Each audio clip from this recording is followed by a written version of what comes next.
Let's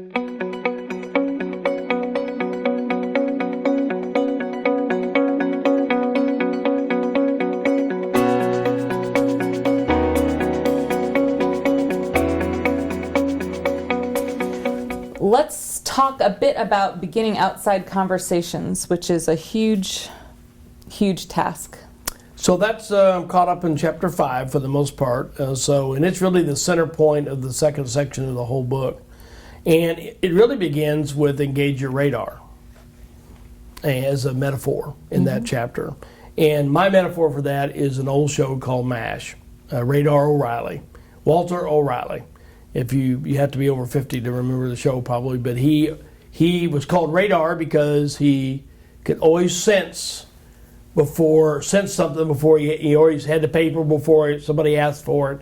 He had a great radar. He had a great sense of stuff around him. Or you might call it intuition of the things around you. Much of engaging the outside world is getting your radar up, is paying attention. And most of the time we don't pay attention very well. And I miss 99 out of 100 chances. I think God gives us all kinds of chances every day to bless somebody, to engage a conversation, to take a step. And I miss most of it. I just miss it straight out. I'll give you an example. I was in a cafe in St. Joe, Missouri, with a church planter this year. Lady's name was Betty. It was a blue-collar cafe. Betty's serving us. And I like to ask, this is one of the practices I've learned, is I say to Betty, and I only do it once in a while because my brain's not on most of the time, is I say to Betty, we're going to pray over our lunch today. Is there anything we could pray for you about? Now, I didn't say, Betty, I'm going to pray with you. I just said, is there anything we could pray for you about? Now, I've been doing this off and on for 3 years as a new habit. In most 90% of the time, folks are just kind of blown away. Not a negative blow away. And so her first comment was really funny. I'll never forget it. She says, well, do I have to stay? Which I thought was kind of funny. Which signaled to me, though, this is not somebody who's practicing their faith. And I said, no. In fact, I don't want you to stay, I told her.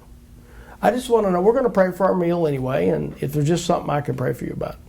She goes, well, could I think about it? Yeah, sure. And those are the kind of responses I've gotten. And so she went off and did her thing and came back. She said, I've been thinking about that. And she gave us 2 or 3 things. Okay. So, she asked, I will tell you, she asked us twice, did she have to stay? Because it made her nervous. I said, oh, absolutely not. In fact, I'd be uncomfortable if you stayed, I told her.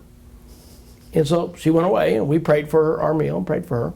She came back. We got the best service I've almost ever gotten. She just waited on us hand and foot. And every time she came over, she told a little bit about herself. We didn't even have to say anything. She told a little more. To the point when we got ready to leave, got up and I said to the church planter, go over there and give her your card and just say, is there anything we could do to be helpful?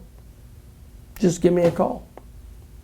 And I walked out of the restaurant, and 10 minutes later, my pastor comes out. I said, well, what took so long? She said, she started telling me her whole story. Wow. Yep. Now, I missed that about 3/4 of the time. That was not hard. It was not earth-shattering. Now, most of them that doesn't happen. I've only had in 3 years, very few ever reject and say, no, I don't want any prayer. I think asking people about prayer, by the way, is the simplest way to get started with outsiders. It's not offensive, and it doesn't. You're not asking them to do something. So anyway, I think those opportunities are all around us every day, and by not engaging our radar, I could have missed that just as fast as I didn't, and I would tell you I missed most of it. But you also had a plan. You had radar and a plan. I did have a plan because I had a habit. I developed a new habit, a plan that was, well, I'm going to pray for my lunch, which, by the way, I didn't grow up doing, so I have to kind of fight the urge not to anyway, and then to ask her name, and then ask her if I could pray for her. And even though I'm an extrovert, that doesn't just come right off the top of my head, and half the time I forget about it. Or they get carried away. We got carried away from it today. I thought about it after we were done. It's not. I'm having to still form that habit, but it is a thought to think that I got a plan here. I'm trying to slow down like we said in the last chapter, my time with folks. So step one of this is have an intentional plan. It's never going to happen if you don't say. When I learned this planting a new church, I decided I was going to get 10 new contacts every day. I tipped 10 marbles, my grandmother's marbles, in my pocket. And every time I got a new contact, I moved the marble to the other pocket. And when I got all 10 of them moved in the first year of planting my new church in 1990, I was done that day. And some days that was a 3-hour deal, and some days that was a 12-hour deal to be able to get 10 actual live contacts and names. So you really have to work pretty hard, but it makes you get an intentional, so how am I going to do that? And by the way, I got that from a State Farm insurance salesman, because I woke up, back in the day when they didn't train you to plant churches, on a Monday, and went, oh my gosh, you don't have anybody. How do you get the first one? As a church planter, is the most scary moment of my life. When I went to my State Farm guy, I said, well, how do you get your first customer as a State Farm agent? And he said, well, I make 10 calls a day. Wow. 10 every day? Yeah, every day. You mean like every day? Yeah, like every day, 5 days a week, all my life. I guarantee you our pastor's not doing that. Mm-mm. And if lay people could just make one a week, what's your intentional plan? And what happens is no intentional plan, whole week goes by, Sunday's here, done nothing. Nothing happened. So that really is step one, I don't care what the plan is. What I care about is no plan. What's the plan? Step two is set a daily goal. So I do best when I set a goal to say, today I am going to try to get 2 new contacts. Or I'm going to try to start 2 new conversations. Or I'm going to try to be able to hand my card out 2 times. I'm going to try today to pray once every noon meal today this week. What's your set a daily goal? Third is build trust. The huge mistake is to start these conversations in first blush invite people to something for love of money. They don't even know you. I mean, if that happens to you, what do you do? You go, well, you're a weirdo.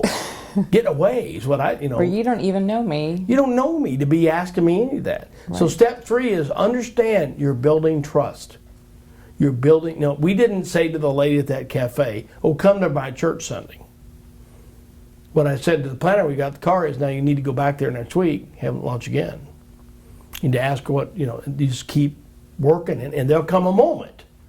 That sequence we've talked about, well, she will ask you, why do you keep doing this? And then you get to bring your question. But you bring that question sooner than that, they're not ready. You haven't built trust. You got to build trust. And you do that, I'm hearing, through being present and being very focused on how can I help, and on the other person, and listening. Not on, yep. So step 4 is really about mutual respect. Mostly what I'm trying to do is listen to their story. Mm-hmm. I'm only sharing my story if they ask. It is a mutual respect, which we sometimes think we give, but we don't. About somebody working someplace or people you encounter. I had a bank teller tell me the worst experience as somebody that's attending something like behind a counter, and I've done this, is when you're doing a transaction and while that transaction is occurring, you're on your cell phone the entire time looking at your text or looking at something, and you never look up, and yet this transaction is going on between humans, but you're not present. You're looking, I've done it.